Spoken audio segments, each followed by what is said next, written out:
நமது தமிழக முதலமைச்சர் அவர்கள் எல்லா இன்னல்களையும் கடந்து ஆட்சியை பிடிப்பதற்கு மிகவும் போராடி இப்பொழுது ஆட்சியை பிடித்து விட்டார். தீர்மானம் நிறைவேற்றப்பட்டது.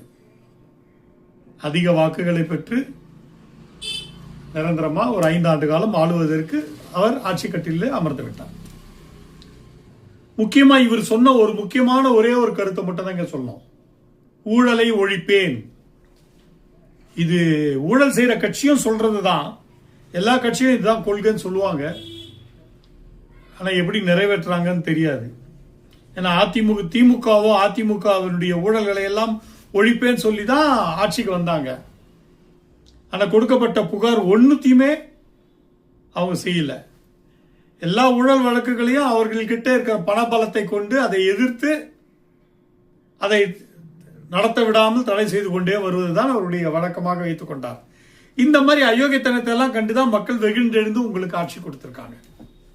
இப்போ நீங்க அந்த எஸ்பி வேலுமணி மீது கொடுக்கப்பட்ட ஊழல் புகாரை விசாரிப்பதற்கு துரிதப்படுத்துவீர்களா?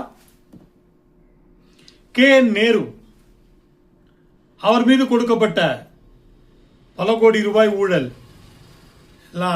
Jobs for scam for job எப்படி சொல்லலாம், சரி, அதுக்கெல்லாம் நீங்க நடவடிக்கை உடனடியாக நடவடிக்கை எடுப்பீங்களா?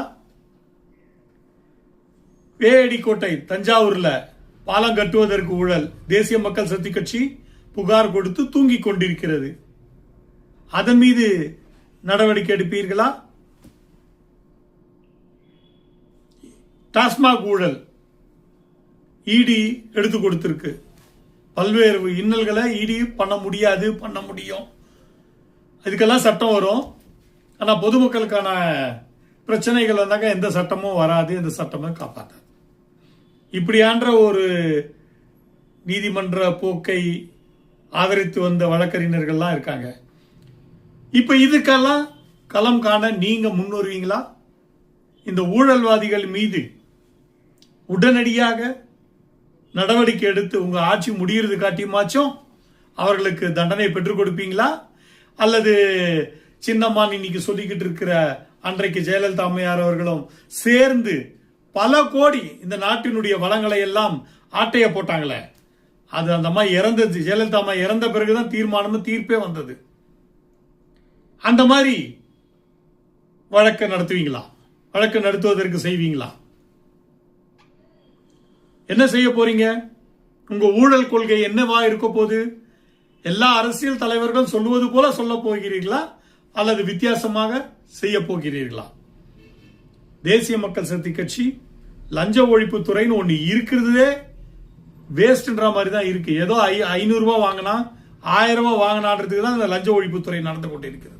பல கோடி ஊழல் செய்பவர்களுக்கு ஒன்றும் நடக்காது. இதற்கெல்லாம் விடிவு வேண்டும்.